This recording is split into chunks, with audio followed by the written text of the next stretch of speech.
Nuevamente les damos la bienvenida. Gracias por acompañarnos. Título de la lección: uno de estos, mis hermanos más pequeños. Nuestro texto inicial se encuentra en Mateo capítulo 25, verso 40. Y respondiendo el rey les dirá: de cierto os digo, que en cuanto lo hicisteis a uno de estos mis hermanos más pequeños, a mí lo hicisteis. Jesús habló del reino de los cielos, una realidad que comienza en esta tierra y de la que podemos formar parte incluso desde ahora. Es una forma de vida con prioridades, valores y principios morales diferentes de los que se encuentran en los reinos terrenales. Sus enseñanzas muestran cómo ser parte de este reino, que incluye adorar y servir a Dios, y cómo tratar a nuestros semejantes, y al hacerlo, estamos ofreciendo un servicio directo a Dios.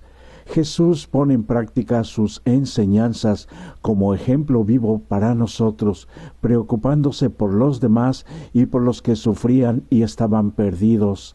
Esto es verdaderamente ser un seguidor de Dios.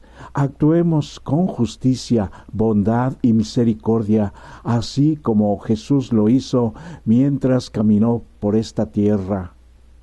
El Sermón del Monte, el conjunto de enseñanzas más largo de Jesús, es un informe de la vida en el reino de Dios. Abarca 3 capítulos. Comienza con una declaración de valores que se ha dado a conocer como las bienaventuranzas, que son las virtudes divinas reflejadas en los cristianos descritos por Jesús como bienaventurados. Les invitamos para ver en el siguiente video el contenido de estos 3 capítulos, incluido las bienaventuranzas. Aquí Jesús habla de la justicia, la humildad, la misericordia, la paz y la pureza de corazón.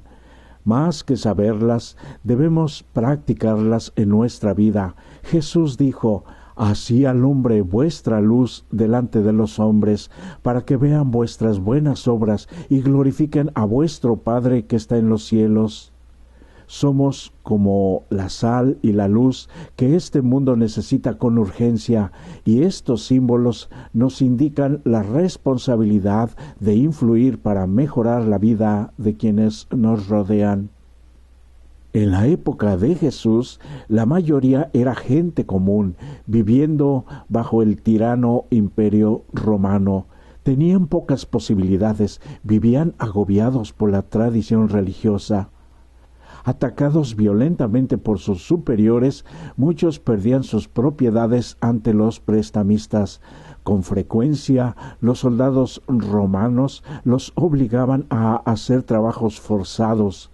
Jesús les enseñó a responder con integridad, a tratar a los opresores mejor de lo que merecían, buscando una manera de vivir bien, con dignidad y valor, sin importar las circunstancias. Mientras estos opresores intentaban ejercer su poder, la gente podía elegir responder de manera no violenta y así exponer la opresión y la injusticia que se estaban cometiendo. Jesús lo resumió en un principio: la regla de oro. Todas las cosas que queráis que los hombres hagan con vosotros, así también haced vosotros con ellos. ¿Podrías ahora mismo hacer un esfuerzo para hacer lo que Él nos manda sin importar el costo? Lucas capítulo 10, versos 25 al 27, es un resumen de los mandamientos de Dios. Los judíos servían a Dios, pero especulaban acerca de quién era su prójimo. Jesús les amplía este término, llevándolos a amar y orar incluso por sus enemigos, para que seáis hijos del Padre que está en los cielos, que hace salir su sol y llover sobre justos e injustos. Jesús relató la historia del buen samaritano y contrasta a 3 personajes que ven al hombre que necesita su ayuda al costado del camino, y causan vergüenza los 2 primeros, quienes pretendían ser muy religiosos, pero sin piedad por los demás. La verdadera religión no son solamente credos y ritos, sino también hacer actos de amor a otros con bondad genuina. Jesús señala a un forastero, a alguien considerado infiel a Dios, para demostrar cuál es el llamado de Dios a todos los que dicen ser sus seguidores. Ser un ciudadano del reino de Dios, en definitiva, es ser el prójimo de cualquier persona necesitada. La parábola del rico y el pobre Lázaro muestra que, a falta de asistencia social de aquel tiempo, los desamparados mendigaban fuera de los hogares de los ricos, esperando que generosamente quisieran compartir de su riqueza para aliviar el sufrimiento. El rico revelaba una egoísta indiferencia a las necesidades de su hermano doliente. La vida siguió corriendo sin cambios, pero al morir sus posiciones se invirtieron dramáticamente. En Lucas capítulo 16 y capítulo 12, el problema no es tener dinero, sino la actitud hacia la vida, a Dios y a los demás, y esto tiene un costo eterno. Aunque es una fábula conocida de aquel tiempo, Jesús la usa para llamar la atención en la forma en que respondemos a aquellos que buscan o necesitan nuestra ayuda y nos muestran cuáles son nuestras prioridades en esta vida y sus consecuencias eternas. No habrá excusa, porque en vida tenemos la Biblia, que nos brindan la orientación para tomar las mejores decisiones, además para evitar el egoísmo y compartir con los necesitados. Cuando los discípulos preguntaron a Jesús sobre la destrucción del templo de Jerusalén y el tiempo de su regreso, en la conclusión hace referencia a ayudar a los necesitados. Él les aseguró: lo que hiciste a ellos, a mí lo hiciste, y enfatiza la necesidad de vivir a la luz de la promesa de su segunda venida. La historia de las 10 vírgenes insiste en la necesidad de prepararse para un regreso inesperado. La historia de los 3 siervos presenta la gran necesidad de vivir productivamente mientras esperamos y viviendo como ovejas y no como cabritos. Son las tareas a las que debería abocarse el pueblo de Dios, no para ser salvos por buenas obras, pero sí nuestras buenas obras dan evidencia, son un testimonio de que pertenecemos ya a nuestro querido Dios Jesús. Servir a los demás es servirlo a Él, y esto transforma nuestras relaciones y actitudes.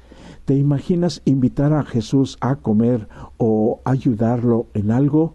Eso precisamente hacemos al servir a los demás.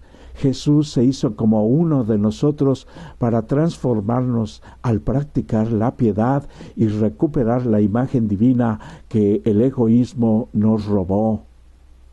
Cristo derribó la muralla de separación, la egolatría, el prejuicio divisor del nacionalismo y enseñó a amar a toda la familia humana. Elevó a los hombres por encima del estrecho círculo que prescribía su egoísmo, abolió toda frontera territorial y toda distinción artificial de estratos sociales. Para él no había diferencia entre vecinos y extranjeros, ni entre amigos y enemigos. Nos enseña a considerar a cada alma necesitada como nuestro prójimo y al mundo como nuestro campo de labor. La medida de la regla de oro es la verdadera norma del cristianismo. Algo menor que esto es un engaño, una religión que induce a los hombres a tener en poca estima a los seres humanos y sus sufrimientos, a quienes Cristo consideró de tanto valor que dio su vida por ellos. Una religión que nos haga indiferentes a las necesidades, los sufrimientos o los derechos humanos es una religión espuria. Al despreciar los reclamos de los pobres, los dolientes y los pecadores, resultamos traidores a Cristo. Actualmente el cristianismo tiene muy poco poder en el mundo porque los hombres asumen el nombre de Cristo, pero niegan el carácter de Jesús en sus vidas. y tenemos el siguiente resumen. Las enseñanzas de Jesús establecen un estilo de vida diferente para quienes son ciudadanos y representantes del reino de Dios. Sobre la base de las Escrituras del Antiguo Testamento, reflejó y amplió el énfasis del cuidado de los pobres y oprimidos, enfatizando que sus seguidores vivirán como un pueblo compasivo y misericordioso mientras esperan la segunda venida de Cristo. Por eso hoy es un nuevo día de oportunidad de acercarnos más y más al corazón de Dios a través de su santa palabra, a través de la guía maravillosa de su Santo Espíritu, pero sobre todo a través de la obediencia a los tiernos requerimientos del amor divino, cuidando de los necesitados. Hoy es un día especial, un día de oportunidad de practicar aquello que decimos creer. Que Dios te ayude a tomar las mejores decisiones. Amén.